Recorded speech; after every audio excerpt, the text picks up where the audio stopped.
Hello, everyone out there watching. My name is Chris Wiggum. I have the pleasure and honor of working at Pixar Animation Studios.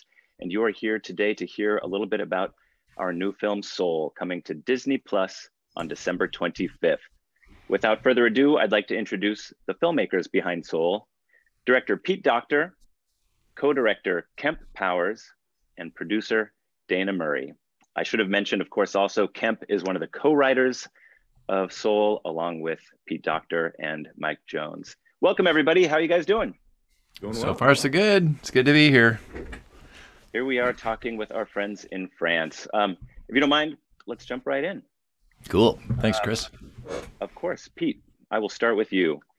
What can you tell us about the origin of this new masterpiece? What inspired you to create it? This Those are your words. Unforgettable, it's emotionally charged, and of course, the animation is superb. Where did the idea come from, Pete? Oh, thanks. Yeah, no, the idea kind of came after Inside Out. You know, I've been a long time fan and passionate about animation. And excuse me, after Inside Out, I thought, boy, I don't know that it gets any better than this. You know, the film enjoyed great acclaim critically. The audiences loved it. Did great at the box office.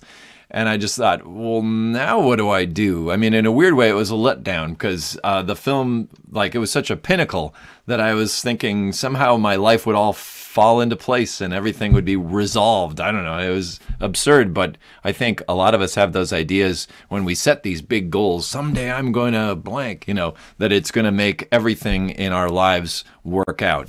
And of course, it doesn't happen. And I think that story is reflected in the film. At the same time, I think my kids were growing up. This is the long answer. Sorry. My kids are growing up to the point where they're young adults, and it was causing me to look back at their lives going, you know, I think even when they were born, they had this sense of who they were. That you could tell, like when we brought them home from the hospital, that they had personality already. And I was kind of wondering, how did that happen? Where did that come from? And thought of a place that maybe formed those personalities, that gave us those attributes. Of course, we ended up calling it The Great Before. I think it was Lindsay Collins who came up with that name, by the way. Do you remember that? Anyway, No. the ideas of the film, I think those two elements kind of merged together in the idea is that are we sent to Earth with a purpose? Do we have something we're supposed to live out? Is there any meaning to life at all? Or are we meant to find it ourselves? And so those are all the elements, the ingredients that we dumped into the stew to make this movie. Well, thank you, Pete. Thanks for asking those questions so that we can try to experience the answers and resolutions through your artwork. I think it helps us all a little bit. Kemp, turning to you. So you've also lent your writing skills to Star Trek Discovery and, of course, your play, One Night in Miami, which has been adapted into a feature film, also releasing this year, directed by Regina King. Congratulations on that. But Soul is your first animated feature. How did you find working in animation? And can you talk a little bit about how you kind of shared duties with Pete coming on as the co-director? Sure. I mean, animation was, while it was my first animated film, I got to say, like, being a longtime fan of Pixar films and a longtime fan of animation in general. I mean, the very first creative writing I did was actually independent comic books going back to college. For me, it felt like a natural fit. I think one of the biggest differences between live action and animation is just the collaborative nature of it, the sheer volume of people. You know, in live action, screenwriting is a very lonely pursuit. You write the script by yourself, you do a couple of revisions, then you pass it off, and you hope that when the live version of it shows up on television or on screen, that you still recognize any of your writing, because it just goes off and you kind of are out of the process. Whereas in animation, the writing is something that is happening constantly. Honestly, I don't think we really kind of assembled our entire script together until the very end of the process, because we're working in sequences out of order.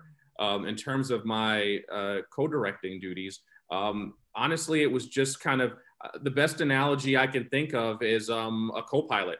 When you hop on an airplane the pilot sitting up there and the co-pilots sitting next to him or her, and I was pretty much just Pete's co-pilot. So pretty much every creative meeting, whether it was character design, sets, a lot of casting, edit, dailies, I'm there offering my opinion right alongside Pete's. So, and in sometimes, and in some cases, my opinion is very similar, and in other cases, I think it's a differing opinion, and then we have a bit of a discussion about which is the better way to go.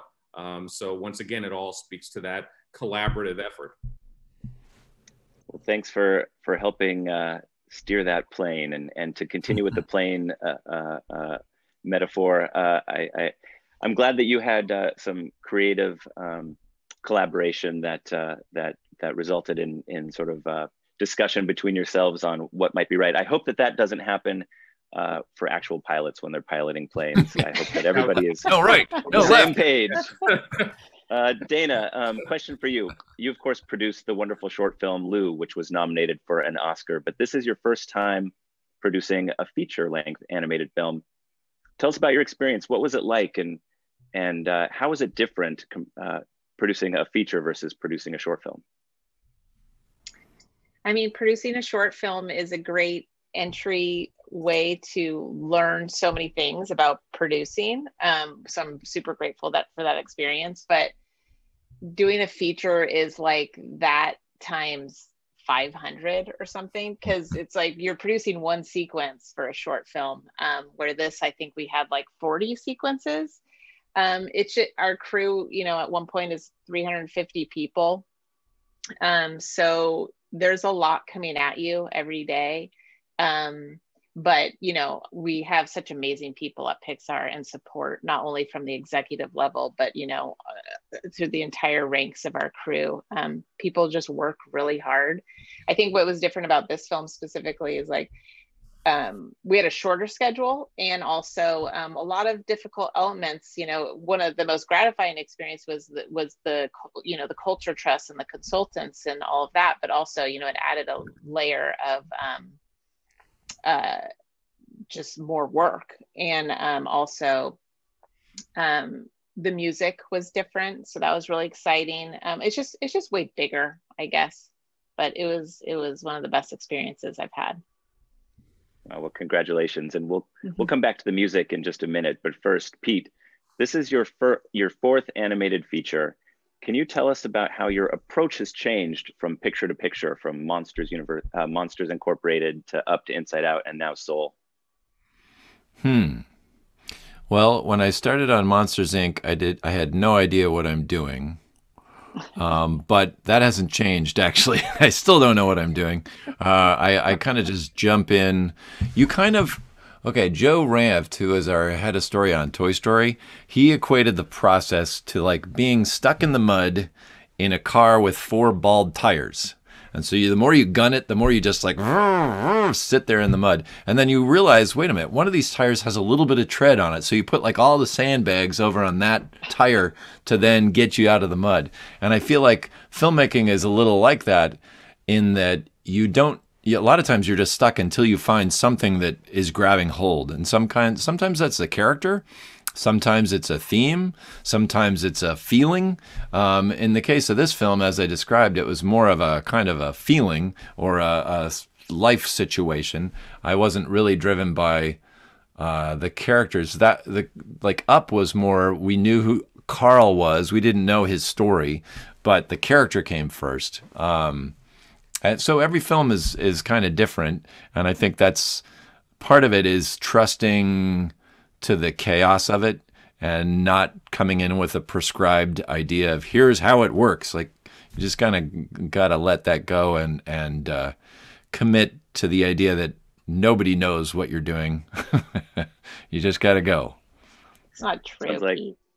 It's not true? No, you know what you're doing. I'm just saying, like, if I knew exactly how I could plot things out, it would feel a lot safer. It'd feel a lot, and especially with all the money and time that we're spending on these films, man, wouldn't it be great to have a script that we knew was like golden? And it just never happens. Yeah. Well, it sounds like discovery is part of the process, the journey. Absolutely. So, hey, Kemp, New York City, you're from New York. Was New York the mandatory place where you had to set this film, or could you have set it in another city, for example? Well, I think the only two places, considering how steeped it was in jazz, that were even really under consideration were New York and New Orleans. New Orleans is obviously the birthplace of jazz, but I think other animated films in recent years have kind of gone into New Orleans and kind of captured that. And in New York City is kind of like the proving ground. Some of the most iconic jazz clubs in America, hence some of the most iconic jazz clubs in the world, are all in New York City. So I think that it was really just one or the other. And to be honest, once you really think about the story you're trying to tell, New York kind of really pulled away in terms of a great location for Joe.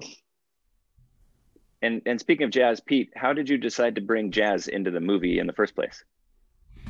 Well, it was initially just a kind of a cosmetic choice. By that I mean we were looking for something that would be fun to watch. Jazz does enjoy a long-standing connection with animation and affiliation. I think as soon as there were sound in animated films, jazz was a part of it. You look back at Betty Boop, and a lot of those early Disney films had jazz. So I think there is something about like the energy, the spirit of it that fits really well. But then as we learned more about it, we heard this Herbie Hancock quote or a story that probably some of our listeners may have heard, but I'll repeat it just in case. He told this story of playing with Miles Davis, the great Miles Davis, on a tour. I think they were in Europe, and he said, we are having a great tour, and this one particular concert was really especially wonderful until Herbie says he played this chord that was so wrong that he worried that he just reduced the whole night to rubble. And he said he looked over and Miles just took a breath, played some notes, and made his chord right. And he said, I couldn't figure out how he did that. It took me years to figure it out. And he says, what he did was he didn't judge what happened. He didn't say that's wrong or stop the concert. He just took it as something new that happened and did what any great jazz musician should try to do, which is take whatever happens and turn it into something of value. And I remember when we first heard that, I was like, that's exactly what we're trying to say with the story. This is thematically right on. The idea that we're improvising our way through life. We're not following a script. That's exactly what jazz is talking about. And, you're not playing the notes. You're making them up as you go. So it just felt like thematically, jazz had a lot to teach us about the story that we were telling. And of course, you turned to the amazing musician, Jon Batiste, to help compose some of the jazz for the film. Dana, can you talk a little bit about that process? How did you find Jon in the first place? And then how did it work kind of once you brought him on board? Yeah, I mean, I think we're all fans of the Colbert Show. I think one of our editors, Robert Graham Jones, had come to us and said Jon Batiste would be great, and we started looking into it and we agreed. And I remember we flew down to LA to meet him for the first time, and Pete kind of pitched through the story.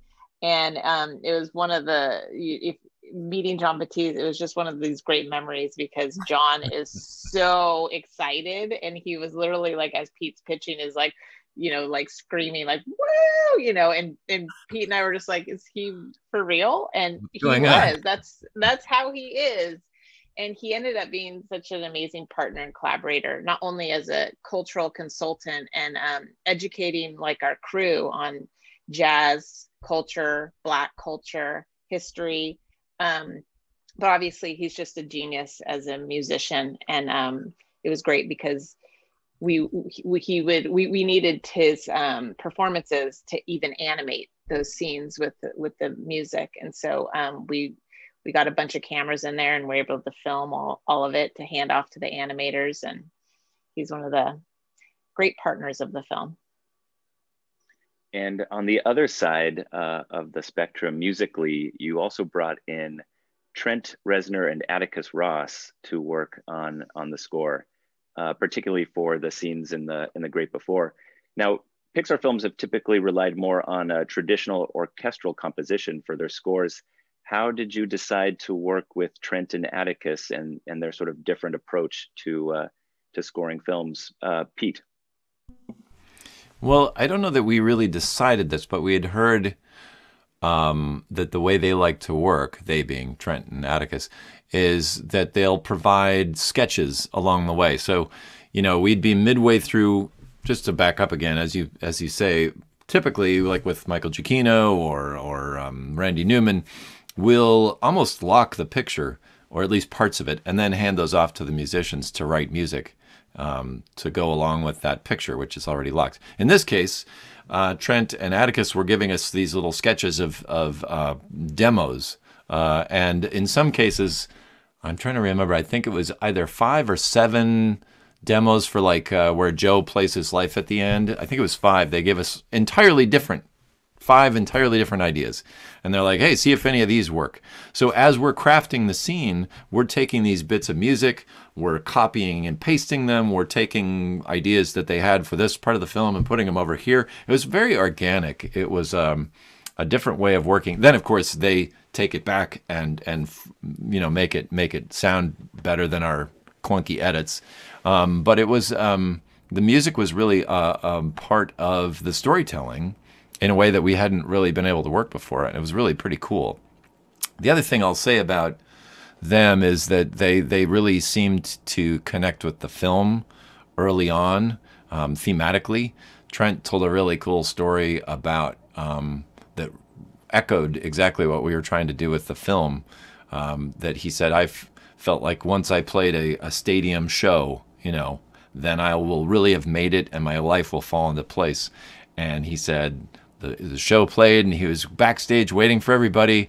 And then he said everybody went home and they all went back to their lives. And I was still the same guy, you know, and I felt like, oh, this is going to work out really well. He understands emotionally what it is we're talking about in the movie. And that's always like the fundamentals when you're working with artists, is to make sure that they're connected to what it is that you're saying with the film.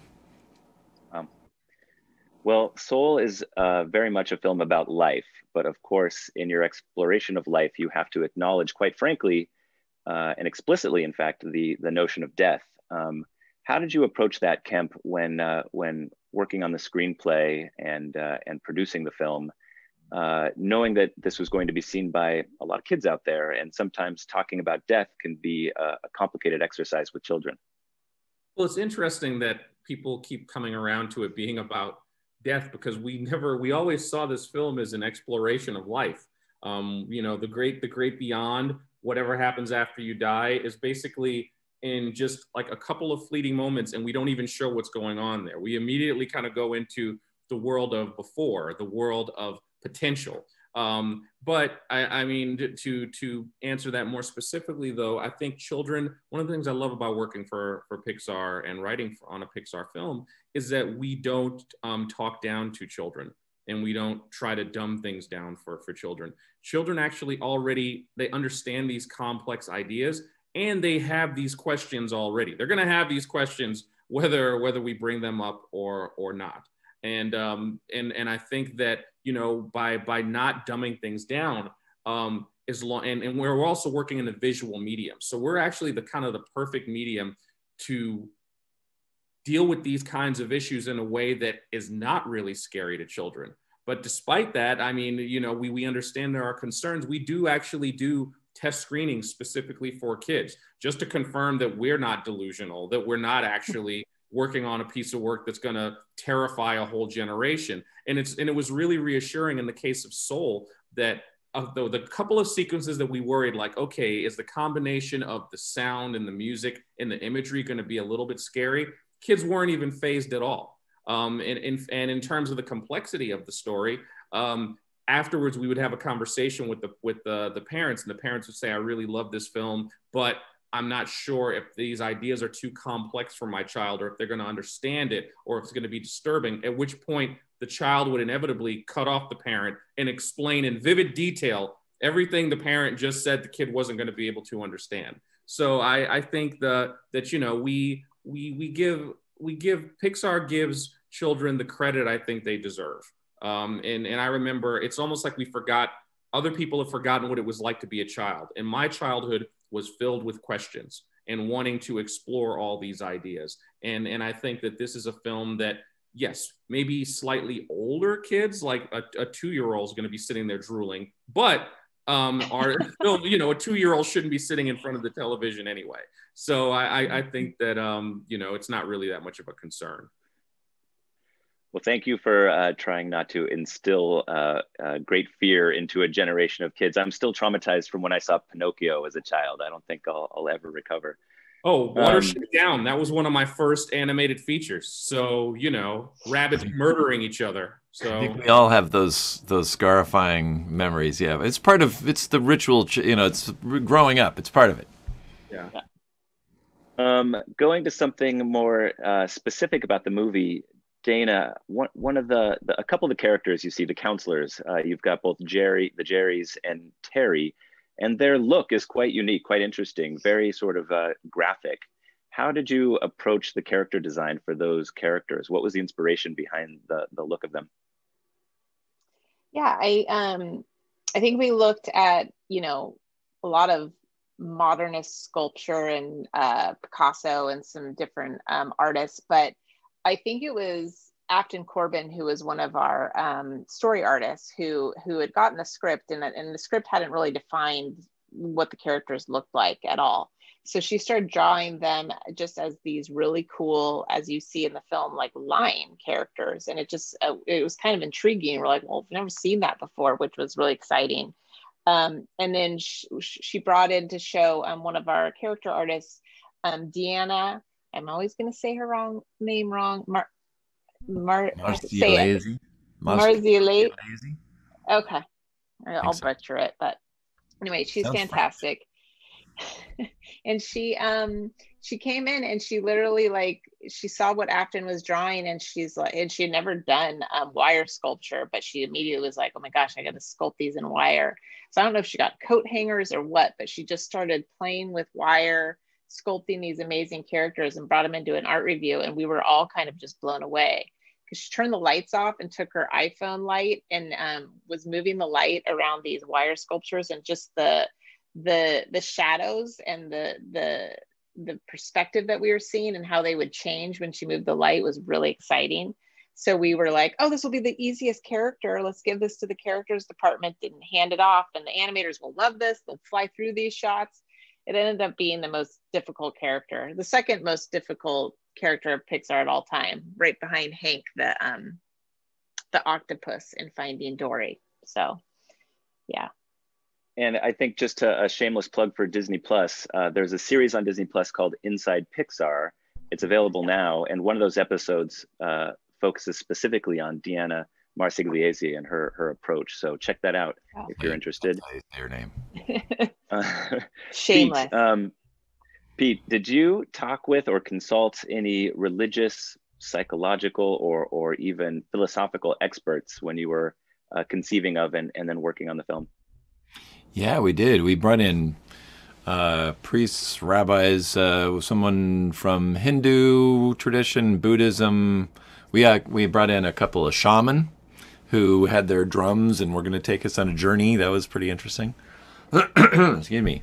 And really what we were trying to learn from them, well, two things. One, at the beginning of the film making, there was a lot of concern that being given the subject matter, we might tread on some religious toes and beliefs and accidentally say something that would upset someone.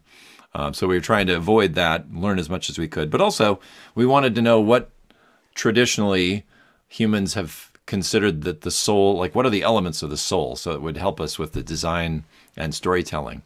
And it was somewhat helpful in that, you know, I think most religions seem to agree that the soul is vaporous, it's invisible, ethereal, but that wasn't very helpful when it came time to design that, because that doesn't give me anything to grab onto. What we ended up doing was saying, okay, what if, I feel like the soul is a reduction, like an essence of who we are. I don't know about you. I don't feel like I'm just the meat that I am. I've obviously, my looks and hair and everything kind of contribute to that, but at the core of it, I kind of feel like we're more than that. And that's, I think, what the soul is. It's like the animating force and the essence of our personality and the seat of who we are.